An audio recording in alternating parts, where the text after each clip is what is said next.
Pemirsa pandemi COVID-19, taler memesan becik majeng krama, pemekas majeng para yuana. Ake yuana sane eling tur urati ring palemahan, minekadi sane kemargiang oleh para yuana ring kedonganan, antuk ngelimbakang saha ngopopira wewidangan mangrove.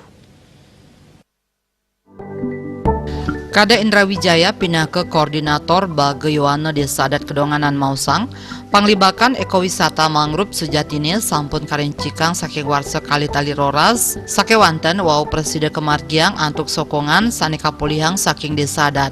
Antuk kuentenan kelompok nelayan Wanes Garekertih, taler kelompok nelayan Tiosan, sane anggeseke akehan pariyuana metu pikayunan ngelimbakang panorama wisata mangrove ring sisi kangin desa Kedonganan. Parikrama sane ketah kemargiang minekadi mararesik ring wewidangan mangrove.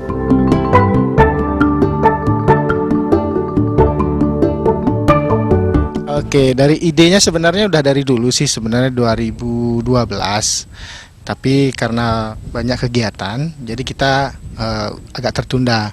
Jadi 2012 itu sebenarnya kita sudah memanfaatkan bagaimana sih pesona atau panorama mangrove yang ada di Kedonganan. Itu yang pertama. Yang kedua, jadi terrealisasinya adanya dengan kelompok nelayan ini, jadi kita bergabung antara 3 kelompok nelayan yang di Kedonganan. Itu juga ide dari Desa Adat, Jero Bendese yang menggagas juga. Jadi saya dari pemuda juga ingin membangkitkan salah satu panorama yang ada di Kedonganan Timur. Salah satunya kita kan pertama adakan dulu pembersihan, karena wilayah eko mangrove yang ada di Kedonganan ini itu adalah zona konservasi, jadi zona perlindungan. Jadi kita di sini harus selalu melindungi atau selalu bersih-bersih di sini, karena apa? Satu, yang namanya zona konservasi itu sebenarnya kegiatan apapun tidak boleh dilaksanakan. Cuman tanpa kita ada kegiatan bersih-bersih atau apapun bentuknya, karena kan banyak sekarang sampah plastik yang beredar.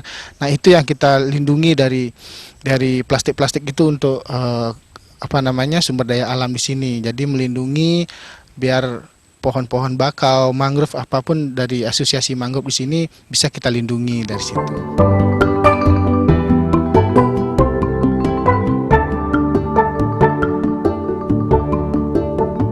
Sukma Miwah Juliana